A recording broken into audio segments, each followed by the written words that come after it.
منہ دھوئے بغیر ہی وہ لسی کا گلاس پی گئی تھی جس میں ڈھیر ساری برف ڈالی ہوئی تھی۔ لسی پینے کے دوران اور پھر منہ دھوتے ہوئے تاشفین کی رکھائی کا خیال ذہن میں گھومتا رہا۔ وہ تولیے سے منہ پوچھتے ہوئے آ کر ہال میں بچھے صوفے پر بیٹھی۔ اسرار احمد نے حسیب کو مخاطب کیا، بہن کے لیے ناشتہ لے آؤ۔ وہ حسیب کو ٹوکتے ہوئے بولی، نہیں نہیں حسیب تم بیٹھو، میں خود ہی وہاں چلی جاتی ہوں۔ اسے اچھا نہ لگا کہ حسیب اس کا ناشتہ لائے، اس لیے اٹھ کر کچن کی جانب آ گئی۔ وہ تو سمجھی تھی کہ کوئی باورچی ناشتہ وغیرہ بناتا ہوگا، مگر جالی والے دروازے کو پار کرتے ہی سامنے تاشفین کو بڑی مہارت سے ایپرن باندھ کر برتن دھوتے پایا۔ اتنا لمبا چوڑا انسان خلاف معمول سنک کے سامنے کھڑا بڑا ہی خوبصورت لگ رہا تھا۔ وہ وہیں سے واپس پلٹنے کے ارادے میں تھی جب تاشفین نے اس کو مخاطب کر لیا، ناشتے میں کیا لوگی؟ وہ ایپرن کی جیب میں رکھے تولیے سے ہاتھ صاف کرتے ہوئے پوری طرح اس کی جانب گھوما۔ کیا ناشتہ آپ بنائیں گے؟ نہیں، ممنون حسین بنانے آئیں گے۔ کیا سکریمبل ایگ کھا لیتی ہو؟ ہاں، مری ہوئی آواز میں کہا۔ آگے سمجھ نہ آئی کہ وہیں کھڑی رہے یا باہر چلی جائے۔ یہ مشکل بھی تاشفین نے آسان کر دی۔ چولہا آن کرنے کے بعد ایک پیالی میں انڈے توڑتے ہوئے گردن موڑ کر ایک چٹی سی نظر اس پر ڈالی۔ بیٹھ جاؤ۔ اس کی ٹانگیں بھی جواب دیے جا رہی تھیں، اس لیے وہ فوراً حکم کی بجاوری کر گئی۔ کچن کو اتنا چھوٹا تو نہیں تھا جتنا اس وقت اس دیو جیسے آدمی کی موجودگی نے بنا دیا تھا۔ جگن آنکھوں میں خوشگوار حیرت لے کر دیکھتی ہی چلی گئی۔ 3 انڈوں کو توڑ کر اچھی طرح سے پھینٹنے کے بعد اس نے فرائی پین میں تیل ڈال کر فرائی کیے۔ اینڈ پر ہلکا سا نمک اور کالی مرچ چھڑکنے کے بعد ایک پلیٹ میں نکال لیا۔ 4 عدد سلائس سینکنے کے بعد 1 کپ میں چائے سمیت جگن کے سامنے میز پر رکھ دیا، ساتھ جیم اور 1 پیالی میں آم کا مربع بھی دیا۔ یہ ساری کارروائی 5 منٹ کے اندر اندر مکمل ہوئی تھی۔ جگن سامنے رکھے مزیدار ناشتے کو دیکھ رہی تھی، ایک آدھ نظر چوری چوری تاشفین پر بھی ڈال لیتی جس نے کچن شیلف سے سارا سامان سمیٹا۔ کپڑا مار کر صاف کرنے کے بعد فریج سے اپنے لیے لسی کا ایک گلاس لے کر وہیں اس کے سامنے والی کرسی سنبھال کر بیٹھ گیا۔ جگن نے ڈرتے ڈرتے زبان کھولی، کیا ٹماٹو کیچپ مل سکتا ہے؟ تاشفین کی آنکھوں میں حیرت جاگی، پھر نظریں گھماتا ہوا اپنی جگہ سے اٹھا، کیبنٹ میں سے کیچپ کی بوتل نکال کر میز پر رکھنے کے بعد اپنی جگہ پر بیٹھ گیا۔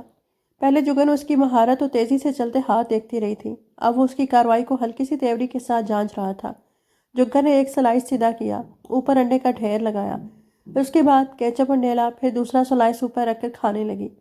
تاشفین کی نظریں خود پر گڑی محسوس کر کے اس نے نوالا نگل کر استفسار کیا، کیا آپ کے گھر میں کھاتے ہوں کو ایسے گھور کر ان کو زیادہ کھانے سے روکا جاتا ہے؟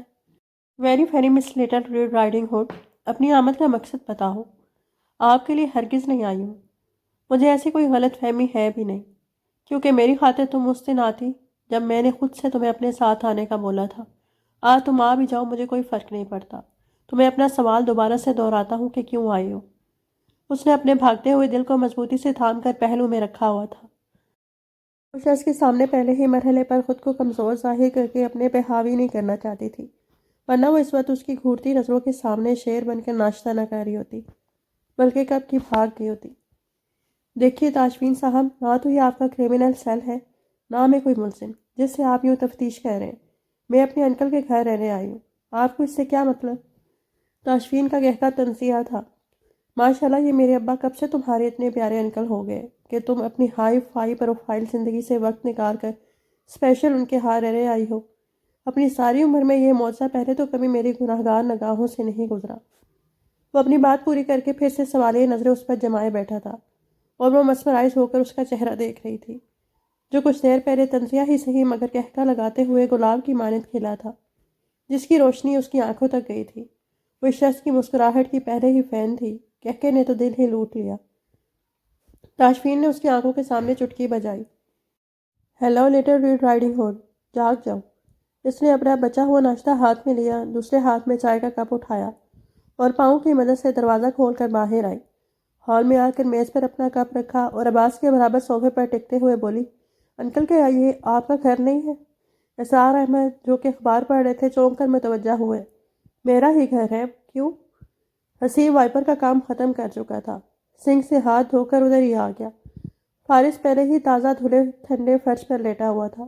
وہ اپنا دوسرا سینڈوچ عباس کی جانب بڑھاتے ہوئے مزے سے بولی، وہ تاشفین صاحب بار بار مجھ سے یہی سوال پوچھے جا رہے ہیں کہ میں ان کے گھر کیوں آئی ہوں، کیا یہ صرف ان کا ہی گھر ہے؟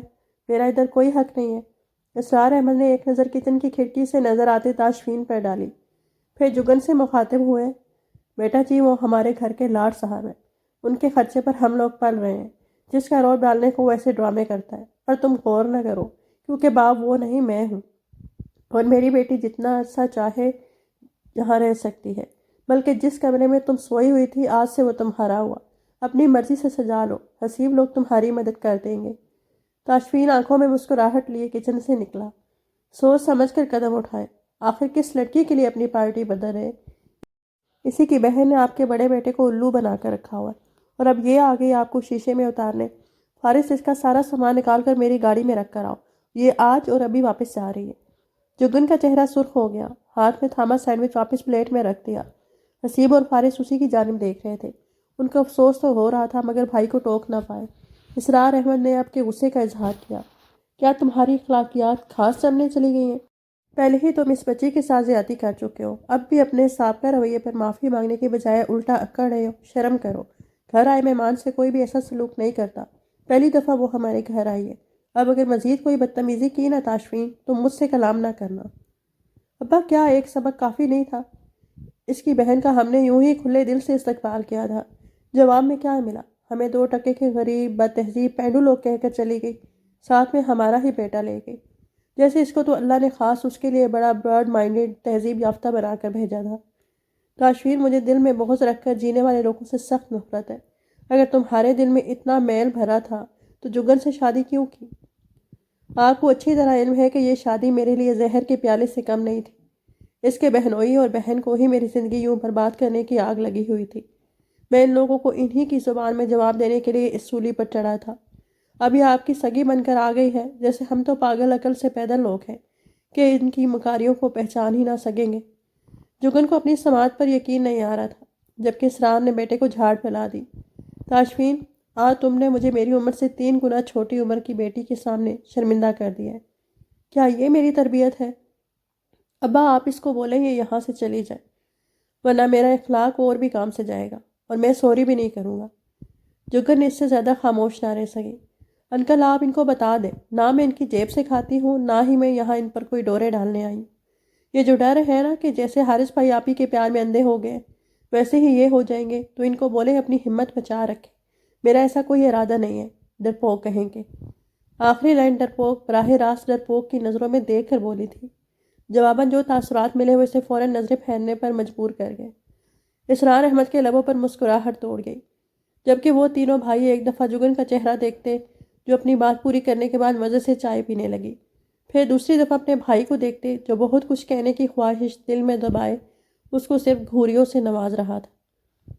تب ہی بیرونی دروازہ دھڑم سے واہ ہوا اور پھر سغرا کا چہرہ فریم میں ابھرا، گورا چٹا چہرہ، درمیانے قد کا فربی مائل وجود، صاف ستھرے کپڑے، سلیقے سے سر پر ٹھہرا سفید ململ کا دوپٹہ جس میں سے سرخ مہندی سے رنگے بال جھانک رہے تھے، پیروں میں سادی سی چپل، ایک بازو پر سونے کے 2 کڑے، دوسرے ہاتھ کی درمیانی انگلی پر ایک انگوٹھی، چہرہ پسینے سے بھیگا ہوا تھا۔ ان کو دیکھتے ہی حسیب زیر لب بڑبڑایا، چلو جی تیار ہو جاؤ، چلتا پھرتا قبر نما آ گیا ہے، اور بھائی آج تم پھپھی کا دل توڑنے والے ہو، آخر کب سے وہ تمہاری اور نرگس کی شادی کے خواب دیکھ رہی ہے۔ حسیب کی بات پر فارس اور عباس اسرار احمد کے ساتھ مل کر ہنس پڑے، جبکہ تاشفین نے حسیب کو اپنی بکواس بند رکھنے کا حکم دیا۔ جگن نے ناسمجھی سے سب کی شکلیں دیکھیں، توبہ کوئی خدائی کی گرمی ہے، قیامت والا سوا نیزے کا سورج رب نے ابھی ہی دنیا پر بھیج دیا ہے، دن ابھی پورا چڑھتا نہیں ہے اور بھانجر جل اٹھتے ہیں۔ اسرار احمد میں تو کہتی ہوں جہاں مری میں گھر بنائے، وہ نہیں ہے اپنا سنار، آج صبح سارے بال بچے کو مری لے گیا چھٹیاں منانے۔ پھوپھی مری کون سا آئس لینڈ میں، مری بھی پاکستان میں ہی ہے، اتنی گرمی میں وہاں جانے کے دوران سفر میں ہی مت ماری جائے گی۔ پھوپھی پہلے تو فارس کی بات بڑے غور سے سن رہی تھی، مگر جیسے ہی اندر آنے کے بعد نظروں نے جگن کو فوکس کیا، ان کی توجہ ساری کی ساری اسی جانب ہو گئی، انہی قدموں پر تھم گئی، ایک ہاتھ منہ تک کیا۔ وہ اسرار کڑی کون ہے؟ حسیب نے ابا جی کو آنکھ ماری اور بولا، پھوپھی جی کون سی کڑی؟ پھوپھی کی نگاہیں اب بھی جگن پر تھیں۔ ہائے ہائے یہی جو صوفے پر بیٹھی ہے اپنے عباس دے کول۔ کیا ہو گیا پھوپھی، ہمارے گھر کڑی کا کیا کام؟ لگتا ہے گرمی نے نظر پر بھی اثر کیا ہے۔ جا میں پڑا، میری اتنی عمر ہو گئی، آج تک بغیر اینک کے سبق قرآن پڑھتی ہوں، سوئی میں دھاگا ڈال لیتی ہوں، اور بھلا اتنی بڑی جیوندی جاگدی کڑی جنوں نظر نہیں آندی پئی؟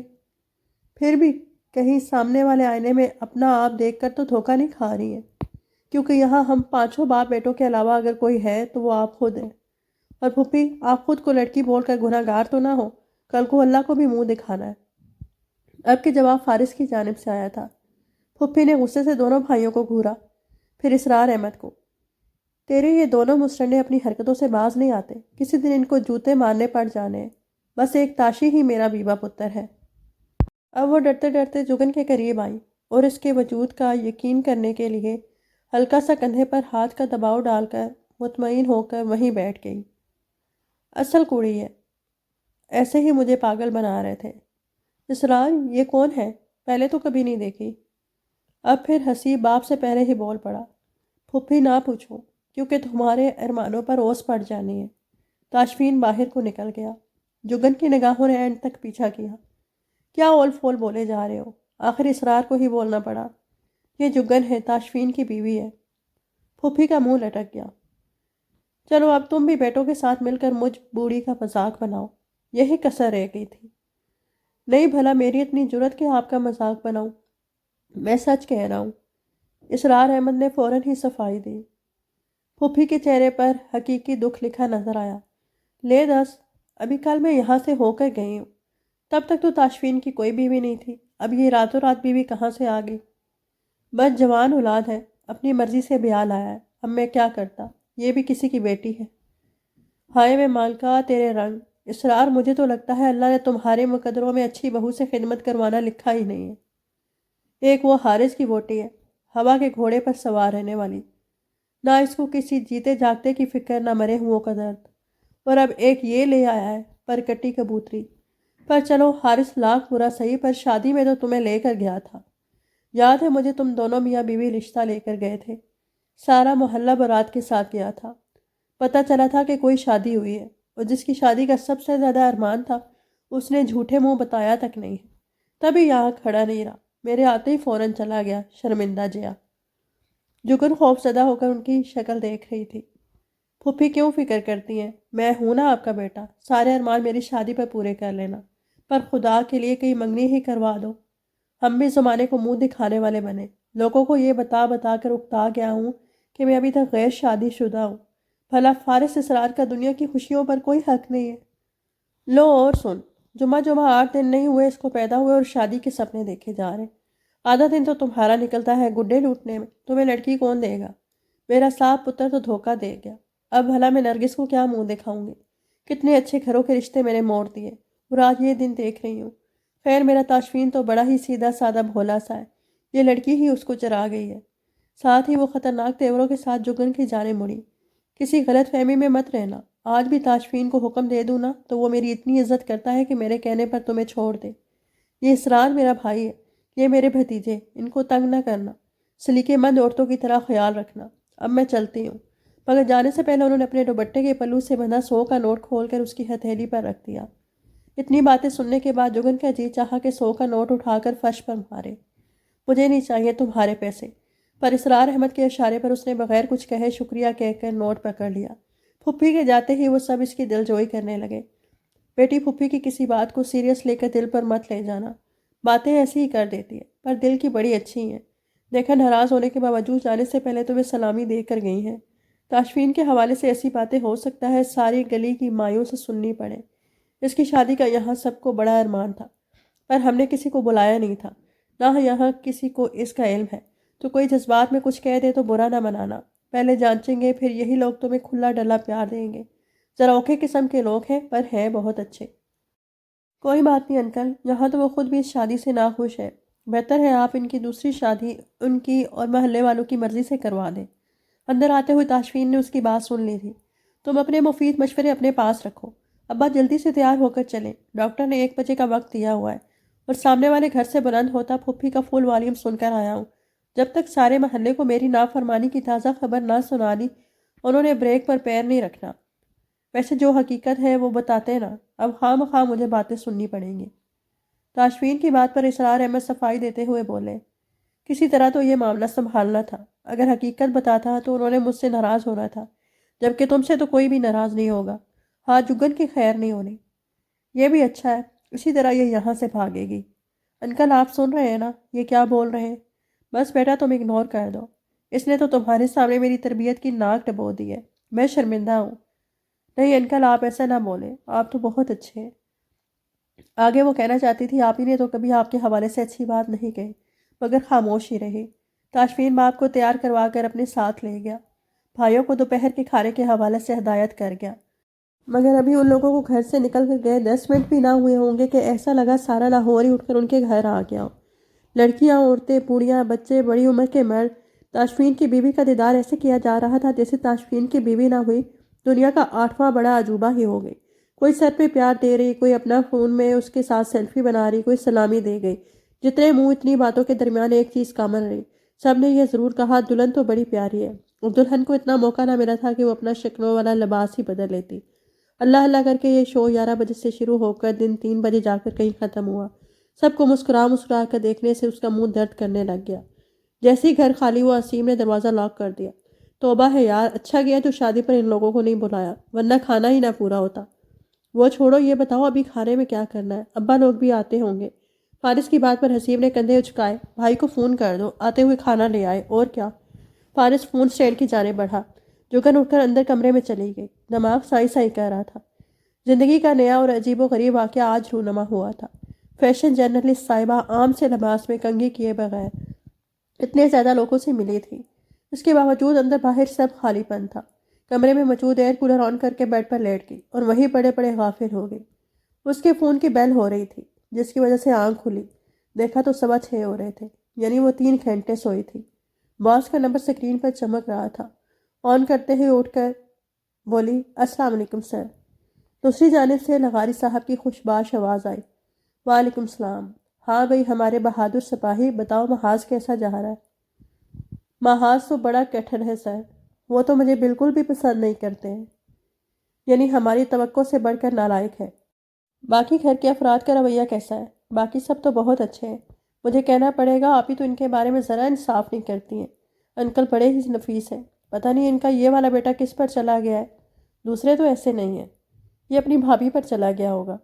لغاری صاحب کے جواب پر جگر کا کہکا امڑ آیا، بالکل بالکل درست کہا، وہ آپ ہی جیسے ہی ہیں، نک چڑھے، مغرور، موٹی۔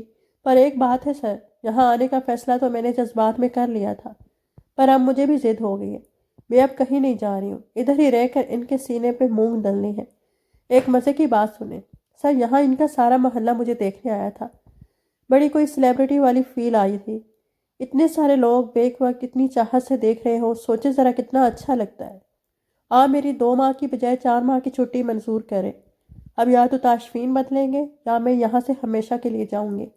آپ میرے لیے دعا کرتے رہنا، میری بیوی کی، میری اماں سب کی دعائیں تمہارے ساتھ ہیں۔ پر لگتا ہے تم نے اپنے گھر پہ یہ نہیں بتایا کہ کہاں جا رہی ہو۔ سر آپ خود سوچیں، اگر بتا دیتی تو مجھے آنے کس نے دینا تھا؟ آخر تاشفین کی وجہ سے ان کی سب جاننے والوں میں اتنی سبکی ہوئی تھی، ولیمے پر بلا کر پھر ولیمہ ہی کینسل کر دیا۔ خیر چھوڑو گئی باتوں کو، تم اپنا خیال رکھنا، اور صاحب جی نے زیادہ تنگ کیا تو برداشت کرنے کی ضرورت کوئی نہیں ہے، مجھے فون کرنا، اسی وقت لینے آ جاؤں گا۔ تھینک یو سر، پر جتنی دیر میں آپ یہاں آئیں گے میں خود ٹیکسی لے کر پہنچ جاؤں گی۔ بس یہی نقصان ہے لڑکی کو خود مختار بناؤ، پھر ذرا سی فیور بھی نہیں لیتی ہیں۔ فیور لے لیتی ہوں سر، آپ ذرا مہربانی کر کے میرے پچھلے 3 ماہ کی تنخواہ میرے اکاؤنٹ میں ڈال دیں۔ آخری دفعہ بینک کب گئی تھی؟ یہی کوئی 2 ماہ پہلے۔ ہاں تو پھر تمہیں کیسے علم ہوتا؟ تنخواہ تمہاری 1 ماہ پہلے ہی اکاؤنٹ میں جا چکی ہے۔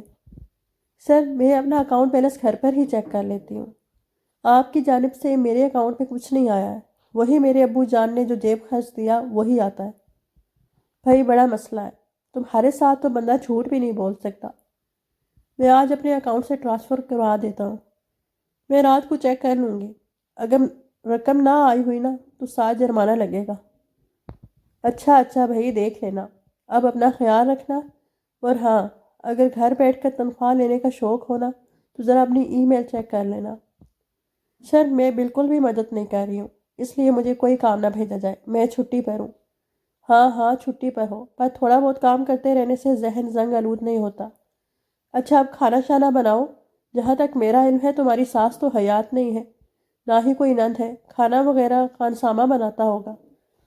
نہیں سر، میں نے تو کوئی خانسامہ نہیں دیکھا۔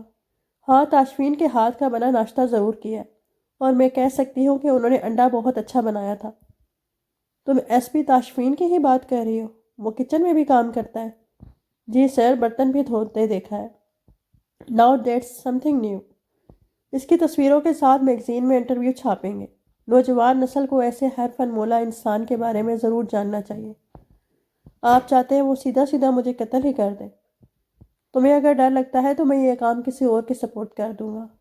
اوکے بائے، میری چائے آتی ہے۔ ساتھ ہی فون بند ہو گیا۔ سر آپ بھی ایک نمبر کے مطلبی اور بہدید ہیں۔ بازو پر چڑھائی ہوئی پونی سے بالوں کو اونچا کر کے باندھا۔ یہ الگ بات کہ آدھے بال واپس گردن پر ہی آ گئے۔ کمرے کے دروازے تک آ کر باہر ایک نظر ڈالی۔ سارا گھر خاموش تھا، البتہ کچن سے کھٹ پڑ کی آوازیں آ رہی تھیں۔ کمرے میں واپس آ کر سوئچ بورڈ ڈھونڈ کر بتی جلائی۔ روشنی ہوتی کمرے پر ایک نظر بھی پوری نہ ڈالی ہوگی کہ شدید جھٹکا لگا۔ سارے کمرے میں فرش پر کتابوں کے چھوٹے چھوٹے مینار لگے نظر آئے۔ کمرے کے بس میں نیچا سا بیڈ تھا، جس پر وہ رات تو نہ جانے کیسے آئی، پر دن میں اپنے ہوش و حواس میں آ کر سوئی تھی، مگر کمرے میں موجود سامان پر فوراً نیند آ جانے کی وجہ سے غور کرنے کا وقت ہی نہ مل پایا۔ بیڈ کے علاوہ ڈریسنگ ٹیبل، ایک لکڑی کی الماری اور 2 سیٹر صوفہ تھا۔ کمرہ کافی کشادہ تھا، فرنیچر نے بھی نہ ہونے کے برابر جگہ گھیری ہوئی تھی۔ اصل رش تو کتابوں کا پڑا ہوا تھا۔ وہ چلتی ہوئی بیڈ کے قریب فرش پر جھکی اور جائزہ لیا۔ سب سے نیچے ایک اینٹ رکھ کر اس کے اوپر 8 جلدوں کا مینار بنا ہوا تھا۔ اس نے گنتی کی تو معلوم ہوا سارے کمرے میں کل 21 ویسے مینار موجود تھے۔ اس کے علاوہ الماری کی چھت پر تو نہ جانے کتنی ہی موٹی موٹی جلدیں نظر آ رہی تھیں۔ انگلش اردو کے علاوہ پنجابی اور فارسی میں بھی کئی کتب یہاں پڑھی پائیں۔ کتابوں کی جانچ کرنے کا کام کسی اور وقت پر اٹھا کر وہ اپنے سوٹ کیس کی جانب آئی۔ کھول کر اپنے لیے صاف لباس نکالا جس کو اس نے استری شدہ ہی پیک کیا تھا۔ جلدی سے نہا کر شاکنگ پنک کاٹن کا فراک پہنا جس پر جامنی اور پیلے رنگ کا دھاگے کا کام بنا ہوا تھا۔ گھٹنوں تک آتا فراک اور ساتھ جامنی رنگ کا چوڑی دار پنجامہ تھا۔ تینوں رنگوں سے رنگا دوپٹہ سینے پر پھیلا کر بال تولیوں سے اچھی طرح خشک کرنے کے بعد برش سے سیدھے کیے۔ پیروں میں لیدر کے چپل پہن کر باہر آ گئے۔ سامنے کوئی بھی نظر نہ آیا تو کچن کی جانب آ گئے۔ اندر اسرار احمد اکیلے ہی اپنی ویل چیئر پر بیٹھے میز پر بکھری ہریالی کو کاٹ کاٹ کر اس کا سلاد بنا رہے تھے۔ السلام علیکم انکل۔ اس کی آواز پر وہ مسکرا کر متوجہ ہوا ہے۔ وعلیکم السلام، میری بیٹی کیسی ہے؟ ایک دم فرسٹ کلاس۔ آپ یہاں اکیلے کیوں بیٹھے؟ باقی لوگ کدھر ہیں؟ T20 میچ لگا ہوا ہے، وہی دیکھنے کے لیے ساری عوام چھت پر ٹی وی کے سامنے بیٹھی ہے۔ چھت پر کیوں؟ ادھر ہی دیکھ لیتے، یوں آپ کے پاس بھی تو کوئی رہتا نا۔ نہ بیٹی، میں تو ایسے مواقع پر بڑا خوش ہوتا ہوں، ذرا خاموشی ملتی ہے، ورنہ تو ادھم مچائے رکھتے ہیں۔ پر وہ میرے آرام کے خیال سے اوپر تھوڑے جاتے، ہمسائے کا جنریٹر چھت پر رکھا ہے، ادھر لائٹ جانے کی صورت میں شو کا مزہ خراب ہوتا ہے، ادھر ذرا تسلسل قائم رہتا ہے۔ جگن کو ہنسی آ گئی۔ اچھا تو یہ وجہ ہے؟ ہاں بالکل۔ تم بیٹھو، میں کھانا نکال دیتا ہوں۔ دوپہر میں تمہارے لیے اتنا کچھ لے کر آیا، مگر تم سوئی ہوئی تھی۔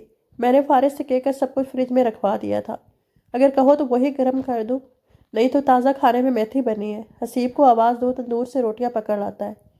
اس کو میچ دیکھنے دیں، اور آپ کو بھی میرے لیے زحمت کرنے کی کوئی ضرورت نہیں ہے، میں خود ہی لے لیتی ہوں۔ کچھ ہلکا پھلکا کھانا چاہتی ہوں تاکہ ڈنر سب کے ساتھ کر سکوں۔ ویسے کیا ڈنر آج بھی کل والے ٹائم پر ہی ہوگا؟ آج کچھ نہیں کہا جا سکتا۔ میچ جلدی ختم ہو گیا تو امید رکھی جا سکتی ہے، ورنہ ہمیشہ میں اور عباس کھا کر سو جاتے ہیں۔ وہ تینوں اپنی مرضی سے جب چاہیں کھاتے رہیں۔ کیا اتنا زیادہ نشہ ہے؟ کچھ کھا لو پھر اوپر جا کر دیکھ آؤ۔ ایسی بات ہے تو میں پہلے دیکھ کر آتی ہوں، ویسے بھی کوئی خاص بھوک نہیں ہے، چلی جاؤں؟ کیوں نہیں بیٹا، جاؤ، تمہارا اپنا گھر ہے، جدھر دل کرے آؤ جاؤ۔ وہ ان کی شفقت پر مسکراتی ہوئی کچن سے نکل کر بے آواز قدموں سے سیڑھیاں چڑھ کر اوپر آ گئی۔ چھت کافی بڑی تھی۔ سب سے آخر پر ایک بڑا سا کمرہ بنا ہوا تھا جس کا دروازہ چوپٹ کھلا ہوا تھا۔ اس نے 2-4 قدم اس سمت میں اٹھائے ہوں گے جب اندر سے ایک دم گالیوں اور کوسلوں کی آوازیں آنا شروع ہوئی۔ چلو گئی بھینس پانی میں، اب نہیں ہے ٹکنے والے، جب تک ساری ٹیم آؤٹ نہ ہوئی تو سکون سے نہیں بیٹھیں گے۔ حسیب کی بات پر جواب نہ جانے کس نے دیا۔ کوئی بغیرتا بندے کی شکل اچھی نہ ہونا تو کم از کم بات ہی اچھی کر لے، بڑا آیا تجزیہ کار کہیں کا۔ کوئی ضروری تو نہیں ہے کہ ایک پلیئر آؤٹ ہوا ہے تو ساری ٹیم ہی جائے گی۔ میری بات لکھ لو، اگر 2-4 اوورز کے اندر اندر ساری ٹیم گھر نہ گئی نا تو آج کا ڈنر میرے بڑے بھائی کی طرف سے، اور اگر چلی گئی تو آج کا ڈنر تمہارے بڑے بھائی کی جیب سے۔ حسیب کے چیلنج کرنے پر تیسری آواز گونجی۔ او، تم آرام کی کھاؤ، بڑے بھائیوں نے ٹھیکہ نہیں لیا ہوا روز روز تم لوگوں کے ہاتھوں جیب کٹوانے کا۔ کمینوں، دونوں صورت میں فائدہ تم دونوں دوستوں کا اور کباڑہ میرا اور تاشفین کا ہوتا ہے۔ چوتھی آواز تاشفین کی تھی۔ چل فارس یار، ٹی وی بند کر، سارا مزہ خراب ہو گیا۔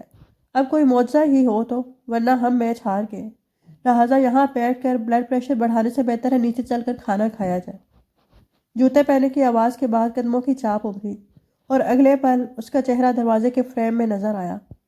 اس کی نظر بھی جگن پر پڑی، جو نگاہیں فقط چند پل قبل تک ہی نرم تھی، ایک دم سرد ہو گئی۔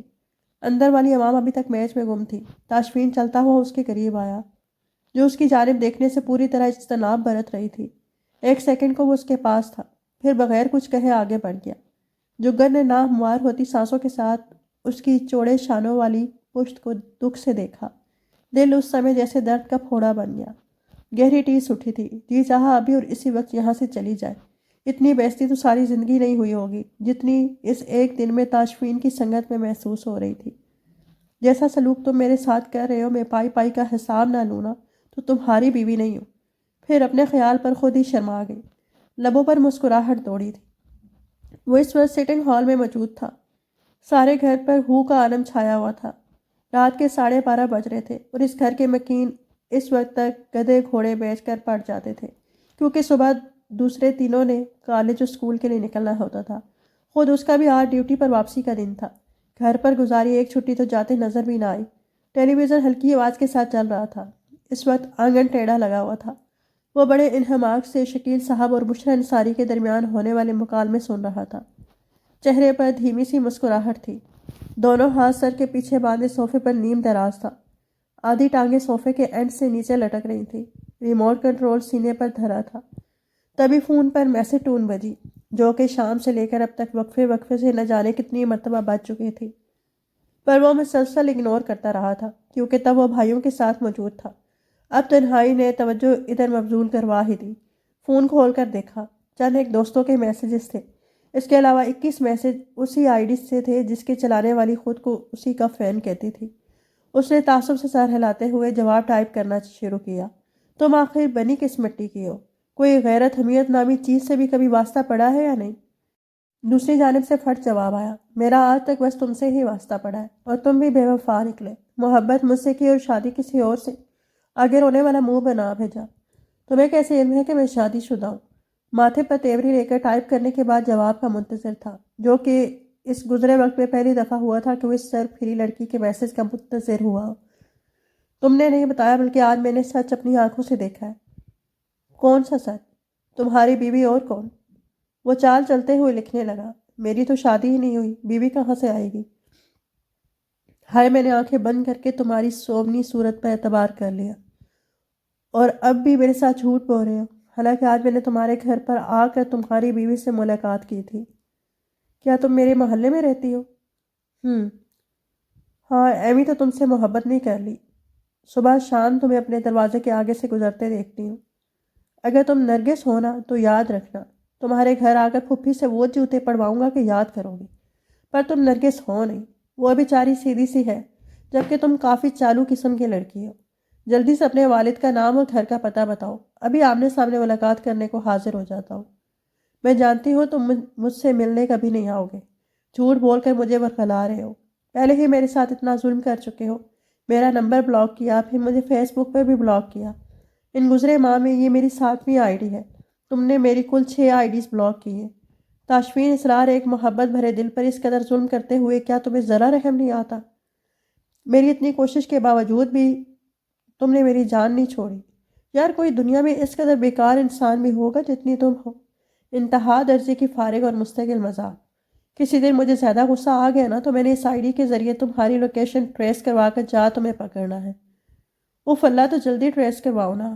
میں نے تو اسی لیے تمہیں اپنے پرسنل نمبر سے میسیجز کیے تھے، تاکہ اس نمبر کے ذریعے ہی تم مجھ تک پہنچ جاؤ۔ ذرا سوچو تو کتنا حسین منظر ہوگا۔ تم میرے ابو کے سامنے کھڑے ہو کر میرا رشتہ مانگو گے۔ میں نے اپنی زندگی میں ایسے برے گناہ نہیں کیے کہ سزا کے طور پر اللہ پاک تم کو مجھ پر مسلط کر دے۔ تم اتنے مغرور نہ ہوتے تو شاید اتنے خوبصورت بھی نہ لگتے۔ ہاں، تم اتنی چپکو نہ ہوتی تو شاید اتنی بری بھی نہ لگتی۔ میں تمہیں بری لگتی ہوں؟ تم نے کون سا مجھے دیکھا ہوا ہے؟ مجھے ایسا کوئی شوق بھی نہیں ہے۔ یہ تو تم اس لیے کہہ رہے ہو کیونکہ ابھی اپنی بیوی کے حسن میں گم ہو۔ ایک دفعہ میں تمہارے سامنے آ گئی نا تو سب بھول جاؤ گے۔ آخری میسج پڑھنے کے بعد بے اختیار تاشفین کا کہکا نکل گیا۔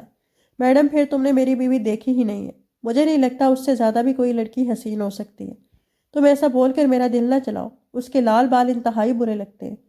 تاشفین کے ہاتھ تھم گئے۔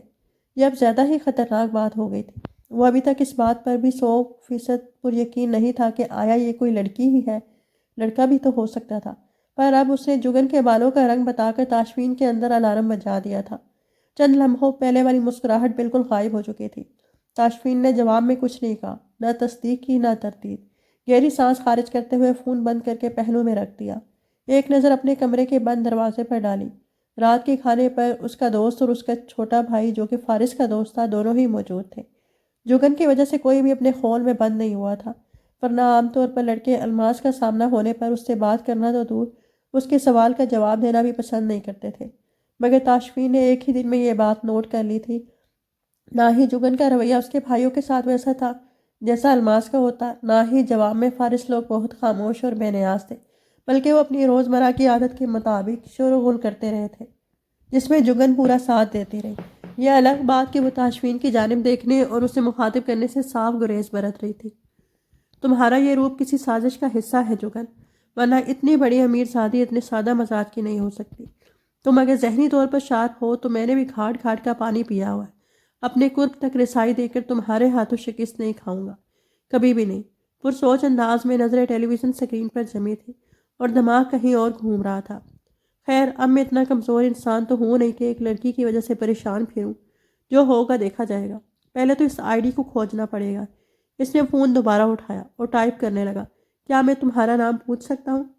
نام تو میں بتا دوں گی، پر پہلے یہ بتاؤ آج اچانک میرا نام پوچھنے کا خیال کیوں کر آ گیا؟ یار، بندہ بشر ہوں، آخر کچھ تو اثر ہونا ہی تھا۔ اگر تم نہیں بتانا چاہو تو تمہاری مرضی، نہیں میرے لیے تو بڑی خوشی کی بات ہے۔ آخر کار تم نے میرے بارے میں سنجیدگی اختیار تو کی۔ میرا نام نیاب ہے۔ کیا تم پڑھتی ہو؟ نہیں، اتنی چھوٹی نہیں ہوں، تعلیم مکمل کر کے تمہارے انتظار میں بیٹھی ہوں۔ کب تم رشتہ بھیجو اور کب ہماری شادی ہے؟ کیا پڑھا ہے؟ 17 سال کے عرصے میں جس کلاس میں گئی وہاں استادوں نے جو جو پڑھایا، جتنا سلیبس دیا وہ سب پڑھا ہے۔ تم بڑی تیز لڑکی ہو۔ ہاں، اس میں تو کوئی شک نہیں ہے۔ تاشفین کے چہرے پر ہنوز سنجیدگی طاری تھی۔ مزید کچھ کہنے کے بجائے اس نے موبائل جیب میں ڈالا، اٹھ کر ٹیلی ویژن بند کیا اور سونے کے لیے اپنے بھائیوں کے برابر آ کر اے سی والے کمرے میں کارپٹ پر لیٹ گیا۔ کچھ ہی دیر بعد وہ نیند کی وادی میں اتر گیا۔